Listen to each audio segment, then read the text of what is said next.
আপনি কি জানেন বিশ্বে প্রতি ৪ জন মানুষের মধ্যে একজন মানুষ হাই ব্লাড প্রেশার বা উচ্চ রক্তচাপের সমস্যায় ভুগছেন। কিন্তু সবচেয়ে উদ্বেগের বিষয় হচ্ছে তাদের অনেকেই জানেনই না তারা এই সমস্যায় আক্রান্ত। এজন্য উচ্চ রক্তচাপ বা হাই ব্লাড প্রেশারকে নীরব ঘাতকও বলা হয়ে থাকে। আজকের এই ভিডিওটিতে আমরা আলোচনা করব উচ্চ রক্তচাপ কি, কখন এটাকে আমরা উচ্চ রক্তচাপ বলবো, এর কারণ, লক্ষণ, ঝুঁকি এবং প্রতিকার সম্পর্কে। সাথে আছি আমি জীবন, পড়াশোনা করছি সিলেট এমএজি উসমানী মেডিকেল কলেজে। প্রথমেই আসি রক্তচাপ বা ব্লাড প্রেশার আসলে কি। হৃৎপিণ্ড থেকে সারা শরীরে রক্ত পরিবাহিত হওয়ার সময় ধমনীগুলো বা রক্তনালীগুলোর গায়ে যে পার্শ্বচাপ প্রয়োগ করে সেটাই মূলত হচ্ছে রক্তচাপ বা ব্লাড প্রেশার।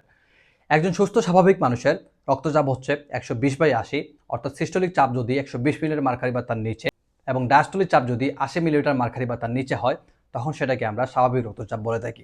এবার আসা যাক কখন এটাকে আমরা উচ্চ রক্তচাপ বলতে পারি। যদি সিস্টোলিক চাপ 140 মিলিমিটার মার্কারি বা তার উপরে এবং ডায়াস্টোলিক চাপ 90 মিলিমিটার মার্কারি বা তার উপরে হয়, তখন সেটাকে আমরা উচ্চ রক্তচাপ বা হাইপারটেনশন বলতে পারি।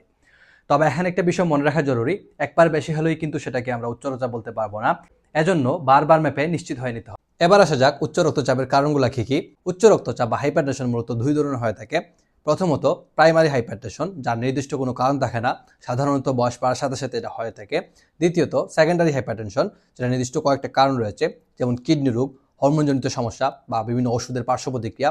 এছাড়াও কিছু ঝুঁকিপূর্ণ অভ্যাস, যেমন অতিরিক্ত লবণ জাতীয় খাবার গ্রহণ করা, নিয়মিত ব্যায়াম না করা, স্থূলতা, ধূমপান করা কিংবা অতিরিক্ত মানসিক চাপের মধ্যে থাকা, এগুলোর কারণে হাইপারটেনশন হয়ে থাকে। এবার আসি উচ্চ রক্তচাপের লক্ষণগুলো কি কি। উচ্চ রক্তচাপের ক্ষেত্রে সবচেয়ে বিপজ্জনক ব্যাপার হচ্ছে বেশিরভাগ ক্ষেত্রেই এটা লক্ষণ প্রকাশ পায় না। তবে কখনো কখনো মাথা ব্যথা, মাথা ঘোরা, চোখে ঝাপসা দেখা, বুক ধড়ফড় করা কিংবা কখনো সহজে ক্লান্ত হয়ে যাওয়ার মতো লক্ষণ দেখা দিতে পারে। এবার আসি উচ্চ রক্তচাপের ঝুঁকি বা জটিলতা সম্পর্কে।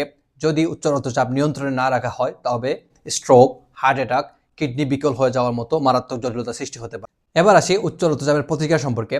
ভালো খবর হচ্ছে উচ্চ রক্তচাপ নিয়ন্ত্রণে রাখা সম্ভব। কিছু লাইফস্টাইল পরিবর্তনের মাধ্যমে আপনি সেটি করতে পারেন, যেমন নিয়মিত ব্যায়াম করা, ওজন নিয়ন্ত্রণে রাখা, অতিরিক্ত লবণযুক্ত খাবার গ্রহণ না করা, ধূমপান না করা, অতিরিক্ত মানসিক চাপের মধ্যে না থাকা। এছাড়াও নিয়মিত ব্লাড প্রেশার চেক করাটা খুবই জরুরি। ব্লাড প্রেশার কোনো কারণে বেড়ে গেলে সেক্ষেত্রে আপনারা একজন চিকিৎসকের পরামর্শ অনুযায়ী ওষুধ গ্রহণ করতে পারেন।